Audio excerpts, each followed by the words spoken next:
Empezar, por favor.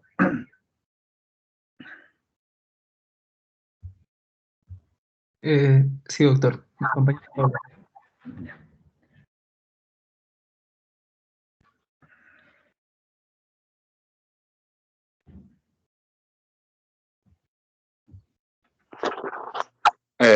Buenas tardes, doctor. Buenas tardes, compañeros. Vamos a dar inicio al seminario número 2 de diagnóstico prenatal. Siguiente, por favor. En cuanto a la valoración de la edad gestacional, siguiente, por favor. La estimación clínica, la edad gestacional, pues suele realizarse en función de la fecha de la última menstruación.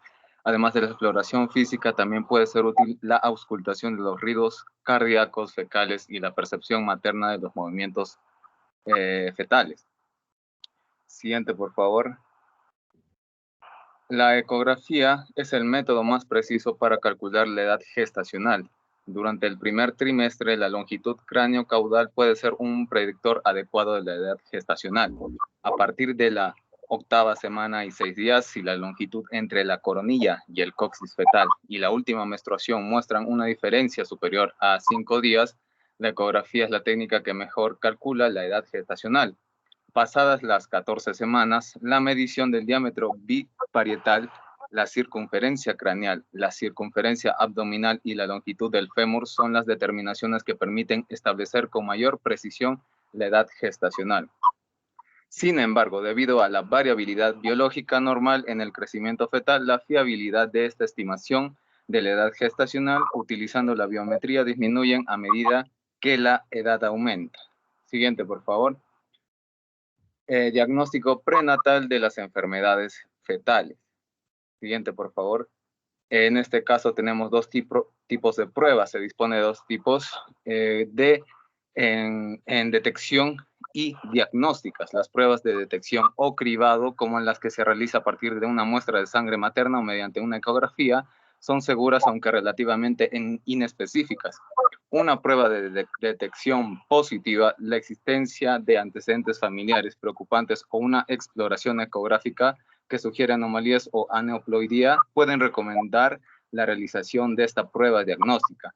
En cuanto a los procedimientos diagnósticos en los que es necesario obtener muestra de tejido fetal, entrañan cierto riesgo para la madre y el feto, pero permiten confirmar o descartar el trastorno en cuestión.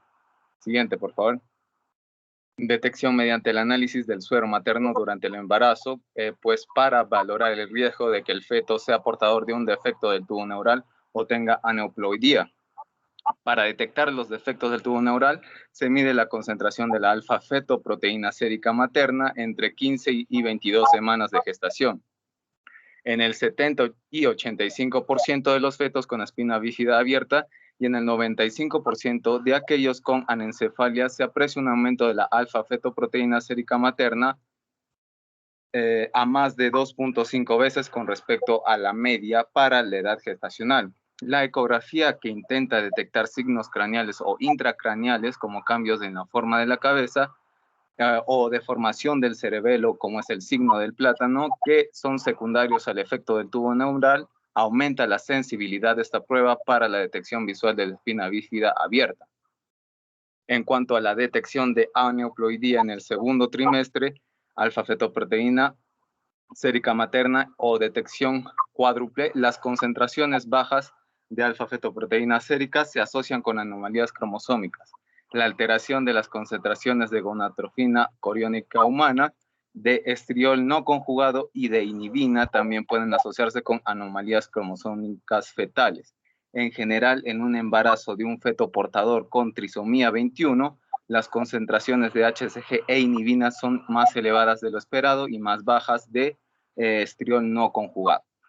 Y solo el 80% de los fetos con trisomía 21 presenta una detección cuádruple positiva. Siguiente, por favor. En cuanto a la prueba del suero materno en el primer trimestre, en embarazos aneuploides y trisomía 21 se produce alteración de la proteína plasmática asociada al embarazo, o PAP-A, y la HCG. Estas determinaciones permiten individualizar el riesgo de que el feto presente una aneuploidía. No obstante, hay que realizar las pruebas en una fase precoz del embarazo y se detectan menos de la mitad de los fetos con trisomía 21.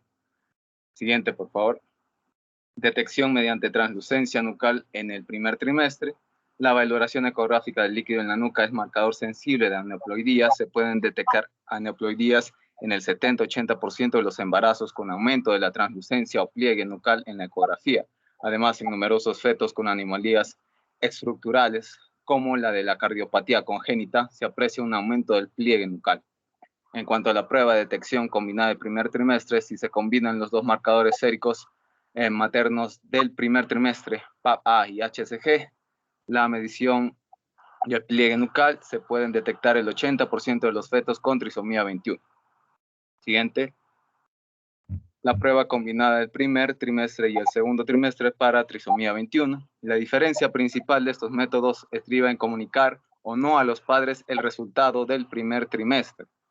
La prueba de detección integrada, este método en el que no se comunican los resultados, logra la mayor detección de los casos de trisomía 21 en el 97%, con un índice reducido de falsos positivos del 2%.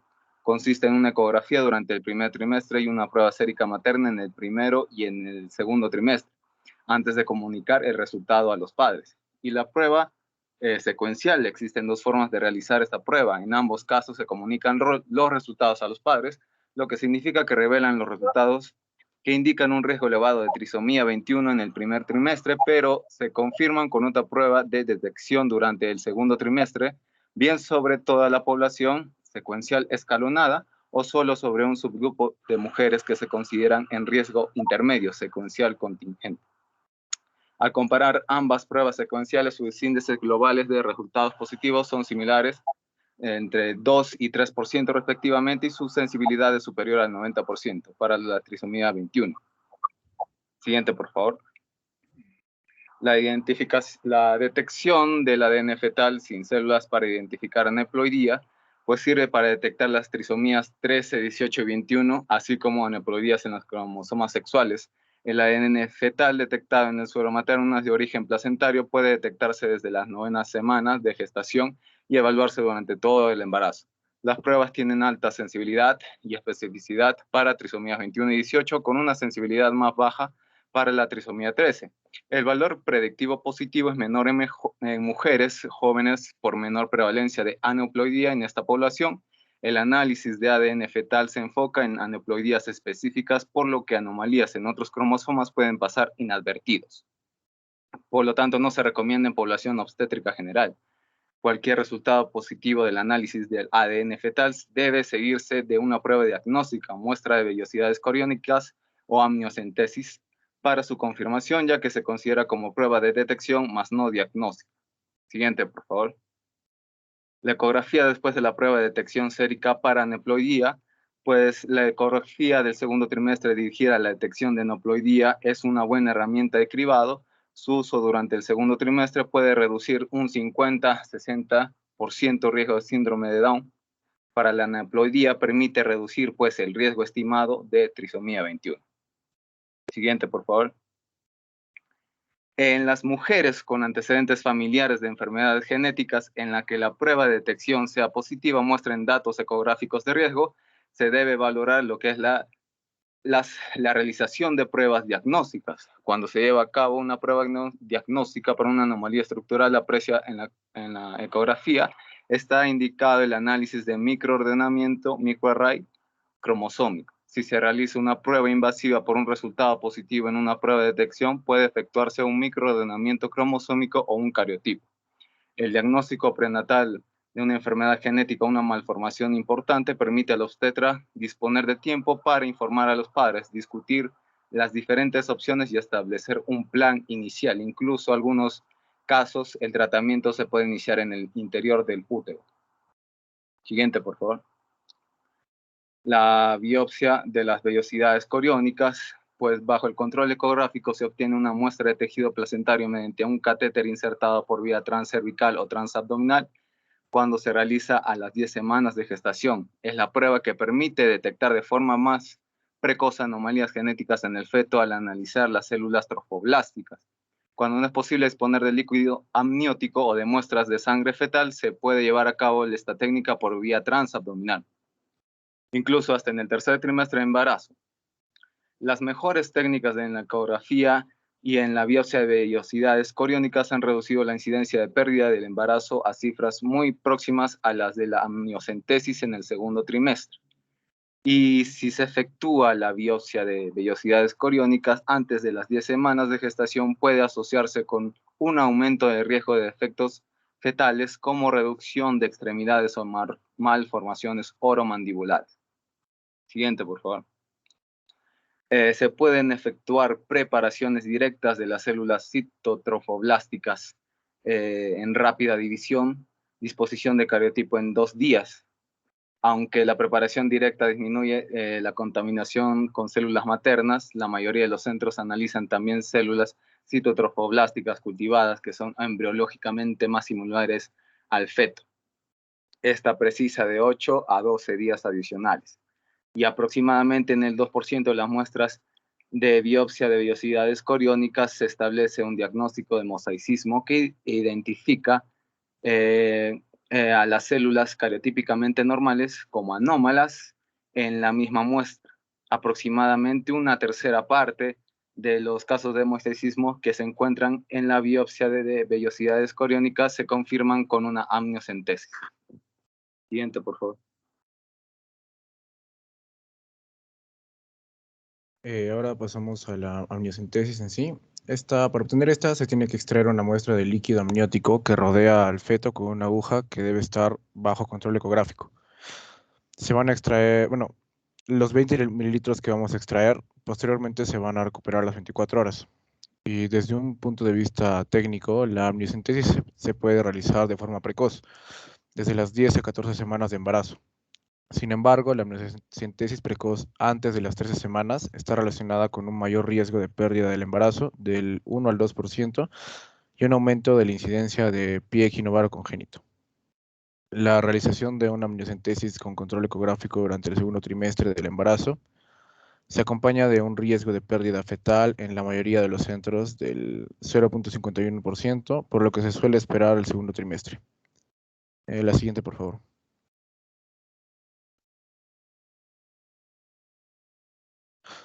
En el líquido amniótico pueden analizarse distintas moléculas. Dentro de estas están la alfa-fetoproteína, la acetilcolinesterasa, bilirrubina y surfactante pulmonar.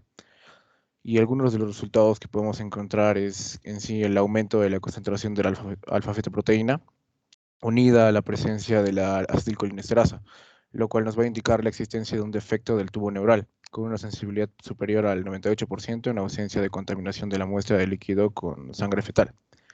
También las concentraciones de la alfa-fetoproteína pueden aumentar en los defectos de la pared abdominal, el síndrome nefrótico congénito y también en la atresia intestinal. Se dispone además de diversas pruebas bioquímicas del líquido amniótico para valorar la madurez pulmonar fetal. Y es posible obtener células fetales de la muestra de líquido y analizarlas para estudios cromosómicos y genéticos. Aquí en las amniocentesis efectuadas durante el segundo trimestre, el 73% de las anomalías del cariotipo con importancias clínicas se relacionan con alguno de los cromosomas 13, 18, 21, X o Y. Y también se puede usar como análisis del ADN, ya que las enfermedades producidas por la lesión, que puede ser la talasemia, distrofia muscular de Duchenne y la distrofia muscular de Becker, también la fibrosis quística y déficit de la somatotropina, son detectables por alteración del tamaño de los fragmentos del ADN. Y los rápidos avances de las tecnologías moleculares han ampliado las oportunidades de identificar mutaciones que ahora pueden aplicarse al ADN fetal. La siguiente, por favor. Otra técnica es la cordocentesis. Esta es son muestras percutáneas de sangre del cordón, lo cual se puede efectuar bajo control ecográfico desde el segundo trimestre hasta el término del embarazo. Pero esta permite realizar estudios con fines diagnósticos de tipo citogenéticos, hematológicos, inmunitarios y hasta de ADN. También puede proporcionar acceso a los tratamientos intrauterinos. Se asocia esta con un riesgo de pérdida fetal del 1 al 2% y puede aparecer complicaciones que conduzcan a un parto prematuro en un 5% de los casos. La siguiente, por favor. También encontramos la biopsia o diagnóstico genético de preimplantacional. En este caso es durante la fertilización in vitro y en las primeras fases del embarazo, en el estadio de 8 células del ser humano. También es antes de la transferencia y es posible extraer 1 a 2 células sin que el embrión sufra daño alguno. El diagnóstico genético preimplantacional es útil para una amplia variedad de diagnósticos moleculares autosómicos recesivos, dominantes y ligados al cromosoma X. Hay ciertas especificaciones que menciona, por ejemplo, en las parejas con riesgo. La prueba permite identificar embriones portadores de trastorno, lo que posibilita transferir solo embriones no afectados. También cuando uno solo de los miembros de la pareja es portador de una translocación equilibrada, esta técnica permite que se transfieran solo los embriones con una prueba de detección negativa para la anomalía cromosómica. Y actualmente no se considera que la detección genética preimplantacional para valorar la presencia de aneuploidías en los embriones antes de la implantación ofrezca ventajas reproductivas a las mujeres de edad avanzada o con antecedentes reproductivos patológicos. La siguiente, por favor. Otra prueba es el ADN fetal sin células en la circulación materna. Lo ideal sería desarrollar un método no invasivo de diagnóstico prenatal de los trastornos monogénicos, lo que debería eliminar la potencial pérdida de un embarazo normal que se asocia a este procedimiento. Actualmente se pueden separar y analizar las células fetales de la circulación materna. Sin embargo, su escaso número impide el uso de esta técnica en la clínica. Posteriormente también se ha comercializado técnicas de ADN fetal sin células para identificar el RH fetal en mujeres con riesgo de isomonización. Y las pruebas de los primeros estudios también demostraron la utilidad de esta técnica para la identificación de fetos con riesgo de presentar trastornos monogénicos. Pero por ahora solo se realiza en investigación. La siguiente, por favor. Ya. Pasamos al siguiente tema, que es en sí las anomalías del tamaño y la velocidad del crecimiento fetal. Vamos a adentrarnos en este ya que tienen consecuencias significativas para el pronóstico y el tratamiento perinatales. Y es importante una adecuada valoración del feto para establecer un diagnóstico y un plan de tratamiento perinatal. La siguiente, por favor. Comenzamos con el crecimiento intrauterino retardado. Su definición, en resumen, se le denomina así a cualquier feto que no alcance su potencial de crecimiento intrauterino, de tal forma que su curva de crecimiento se aleja progresivamente de la considerada como normal. Dentro de los hallazgos clínicos encontramos que el recién nacido con un gran número de complicaciones, que pueden ser la hipoglucemia, hemorragia pulmonar, entre otros, pero estos son los más generales, los más frecuentes. Su etiología puede ser de dos tipos: alteraciones del medio fetal o trastornos intrínsecos del feto. En la primera encontramos el déficit crónico del oxígeno o el déficit de nutrientes, entre otros. Y en el segundo, los trastornos intrínsecos del feto son las anomalías cromosómicas, que son las trisomías, microdeleciones, duplicaciones, también las malformaciones congénitas, y a este se le suman las infecciones congénitas, que bueno, aquí están el citomegalovirus, toxoplasma, varicela, rubiola, entre otros. La siguiente, por favor. Para el diagnóstico de este crecimiento intrauterino retardado, vamos a optar por la exploración clínico-materna, que esta diagnostica el 66% de los casos, y dentro de estos, el 50% son diagnosticados de forma errada. También está la ecografía, que su sensibilidad y especificidad son mayores al 80%. Y bueno, acá está la medición única del feto de bajo percentil 10, más otros signos como el oligohidramnios, aumento cociente cabeza-abdomen en ausencia de trastornos del sistema nervioso central, y la velocimetría con Doppler anómala en el cordón umbilical. Y también acá menciona las mediciones continuas de feto debajo del percentil 10. Dentro del tratamiento y pronóstico, nos menciona que para mejorar la tasa de supervivencia de los fetos con el crecimiento intrauterino retardado, hay que hacer dos cosas. Hay que tomar medidas antes del término del embarazo, ya que la mortalidad es varias veces superior, tanto antes del parto como durante este. Y se debe hacer el parto en un centro correctamente equipado. En el estudio Porto, fetos por debajo del 3% del peso calculado con resultado anormal de la perfusión umbilical en el Doppler tenía mayor riesgo de morbilidad y de mortalidad. La siguiente, por favor. Acá hay otra, que es la macrosomía. En sí, estos son los fetos macrosómicos, los cuales se definen como aquellos que pesan más de 4.000 gramos, es decir, más de 4 kilos. Hay un mayor riesgo de complicaciones, que puede ser la distocia de hombros, o también pueden venir con traumatismo durante el parto. Y los factores de riesgo para la macrosomía son la DBT materna, el embarazo posttérmino, el síndrome de sobrecrecimiento genético, obesidad materna, entre otros más. La siguiente, por favor. En el siguiente tema está la valoración del bienestar fetal. La siguiente, por favor. Bueno, el sufrimiento fetal agudo se detecta mediante estudios que evalúan el funcionamiento fetal. Algunas de estas se realizan en el anteparto, mientras que otras ayudan a monitorizar al feto durante el parto. En general, las pruebas de anteparto se basan en principios biofísicos y requieren cierto grado de madurez neurofisiológica fetal. Aquí, bueno, podemos encontrar la monitorización de los movimientos fetales, que este es el método más sencillo de la valoración fetal. Los periodos de actividad duran por término medio 30 a 40 minutos. El método de contar hasta 10 por la madre es la única técnica para valorar el movimiento fetal. Y el tiempo promedio para contar 10 movimientos es de 20 más o menos 18 minutos. La falta de 10 movimientos es indicativo de exploración. La siguiente, por favor. Hay otra prueba que es la prueba o test no estresante. El principio fisiológico, aquí denominamos la actividad fetal, que esto va a traducirse en el aumento de la frecuencia cardíaca. Hay madurez fetal requerida a las 32 semanas de embarazo. Su CC puede indicar una hipoxia y la prueba es reflejo del estado fetal actual. Los criterios para que se considere reactiva, en primer lugar, es la frecuencia cardíaca entre 110 y 120 latidos por minuto. Luego está la variabilidad normal entre latidos. También están dos aceleraciones de al menos 15 latidos por minuto que duren como mínimo 15 segundos cada una durante un periodo de 20 minutos. Una prueba no reactiva se define por lo menos de 2 aceleraciones en 40 minutos. Y las estadísticas muestran que una prueba reactiva es tranquilizadora, ya que el riesgo de muerte fetal durante la semana siguiente es de aproximadamente 3 sobre 1000. Los valores predictivos negativos de muerte en la semana siguiente son del 99.8%. La siguiente, por favor.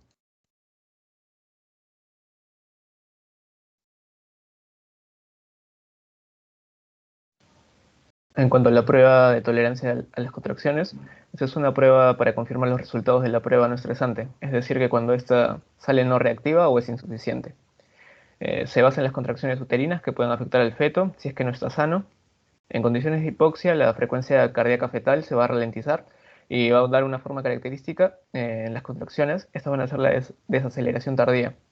Esta prueba es positiva si se observa la forma sistemática de las desaceleraciones tardías que están asociadas a las contracciones, y es negativa si se producen como mínimo 3 contracciones de al menos 40 segundos cada una en un periodo de 10 minutos, sin asociarse con las desaceleraciones.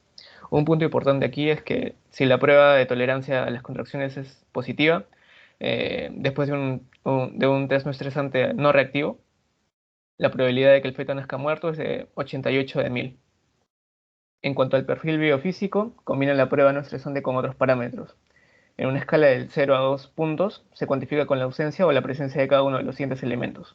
Pueden ser la prueba no estresante reactiva, el volumen suficiente de líquido amniótico, movimientos respiratorios fetales, la actividad fetal y tono musculoesquelético fetal normal. Los resultados que están bien serían los que se encuentran altos, serían de 8 a 10. Vemos resultados dudosos cuando están de 4 a 6 y unas puntuaciones muy bajas serían de 0 a 2. Y aquí se recomienda provocar el parto. Siguiente, por favor.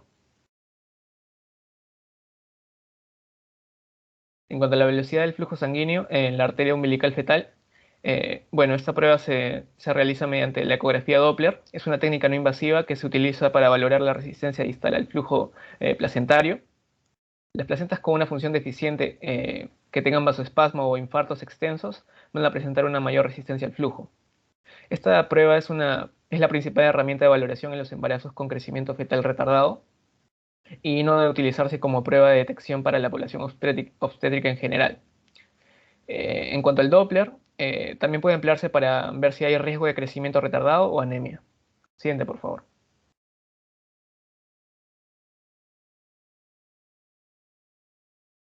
En cuanto a las indicaciones para la vigilancia fetal, los embarazos con alto riesgo de muerte fetal o con un nuevo riesgo son candidatos para esta vigilancia. Por lo general, esta se va a iniciar a las 32 semanas, excepto si hay crecimiento retardado. Y esa es una vigilancia que se da semanalmente. La valoración intraparto del bienestar fetal es importante para poder decidir qué conducta se va a llevar durante el parto. Siguiente, por favor.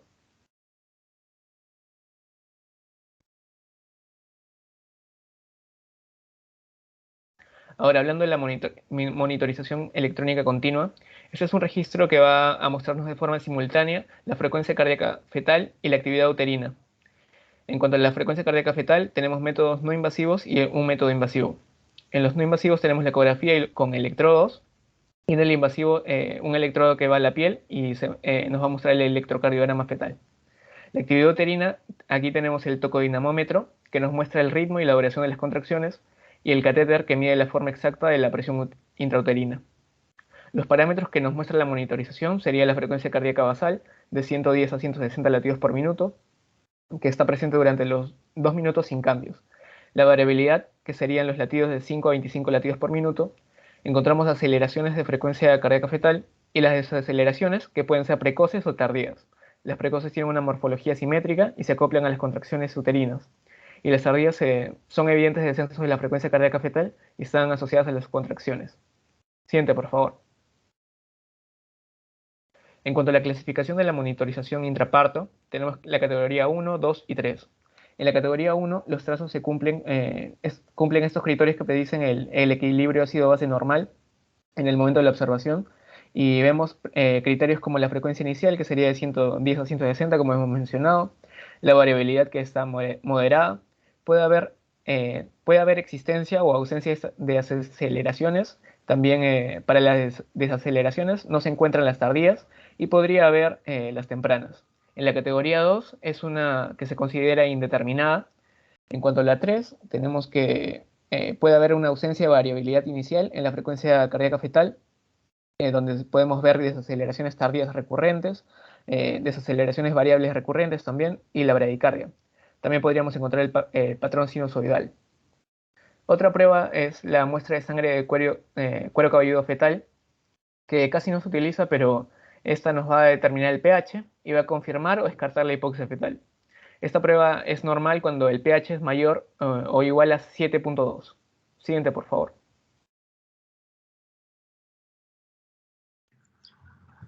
Bueno, ya la última parte del registro cardiotocográfico, bueno, ya lo había comentado mi compañero acá, prácticamente la monitorización eléctrica continua. ¿Y por qué la usan? Mayormente porque el parto no va a durar minutos o segundos, va a durar horas enteras, y por lo tanto hay que ver cómo va a estar el feto durante todo el tiempo, con el registro cardiotocográfico. Ahora, ¿qué hay que evaluar acá? Uno, la dinámica fetal, y otro, la dinámica uterina. En la dinámica uterina hay que ver si hay contracciones o no. Cuando hay contracciones, le denominan el monitor estresante, y cuando no lo hay, monitor no estresante. Ahora, en la dinámica fetal, tienen que evaluar 4 parámetros. Uno, la frecuencia cardíaca fetal, que debe ir entre 120 y 160, como ya había comentado mi compañero. Otro, la variabilidad ondulatoria, normal variabilidad ondulatoria, que tiene una amplitud máxima entre 5 y 5 a 25 latidos por minuto. Deben haber aceleraciones y no debe haber ningún tipo de desaceleración. Ahora, ¿qué ocurre? Que cuando cumple los 4 que hay acá, frecuencia cardíaca, variabilidad, aceleración y no ningún tipo de desaceleración, hablamos de un monitor reactivo, monitor tranquilizador o monitor RAF positivo. Y falta que no cumpla con un criterio de los 4 y hablamos de un monitor no reactivo, no tranquilizador o RAF negativo. Ahora, para ir parámetro por parámetro, en cada registro cardiotocográfico van a tener lo de acá. Arriba van a tener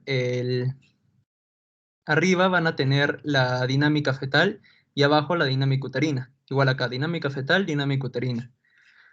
Acá en la dinámica uterina, ¿qué tienen que evaluar? Contracciones. En el caso de acá hay contracciones y por lo tanto le llaman el monitor estresante. En cambio, miren acá, no hay ningún tipo de contracción, por lo tanto, monitor no estresante. Para evaluar la frecuencia cardíaca, miren, acá hay como números, ¿verdad? Acá está 100, 120, 140. La frecuencia cardíaca del feto está un poquito por debajo de 120. Por lo tanto, está en bradicardia fetal. Ya de frente califica como RAF negativo. Y miren acá está 160, 180, ya llega a la frecuencia cardíaca hasta 180. Así que está en una taquicardia fetal. Bradicardia fetal, taquicardia fetal.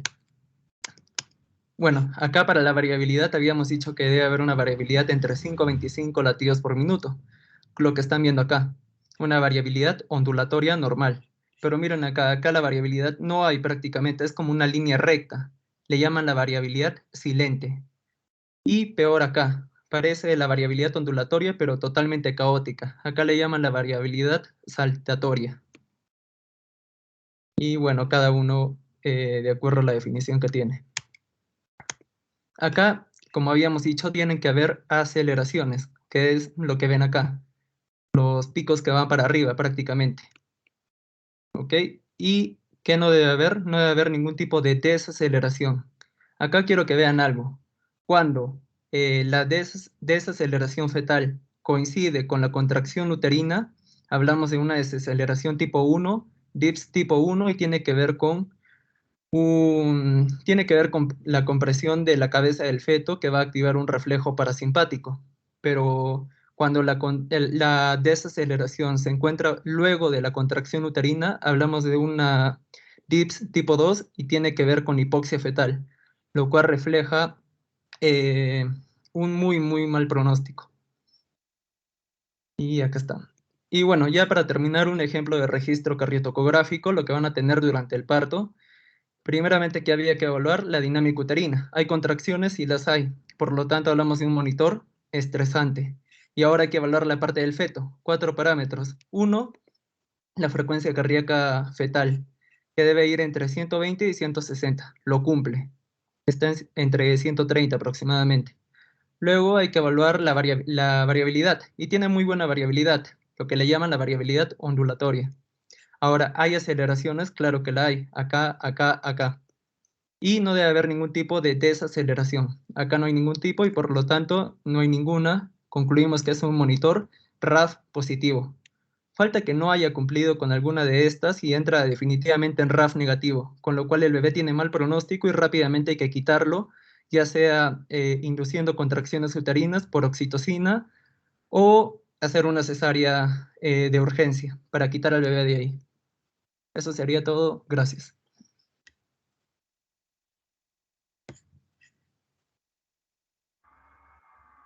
Agradecemos al grupo interno del seminario 2 por su brillante y concisa explicación, ¿no? Sobre este control prenatal, ¿no? Muy importante, ¿no? Si se han dado cuenta, todos los exámenes que se practican son a las gestantes de riesgo, ¿no? Si se practicara a la población en general, pero no nos abastecemos. Por eso se cataloga a las gestantes, ¿no? Mujeres de riesgo, de alto riesgo con antecedentes de mala historia obstétrica. Ellos son donde se practican, ¿no? Este tipo de exámenes especiales, ¿no? Invasivos. Si tienen preguntas, los integrantes a los seminaristas, a ver, para que nos absuelvan algunas preguntas.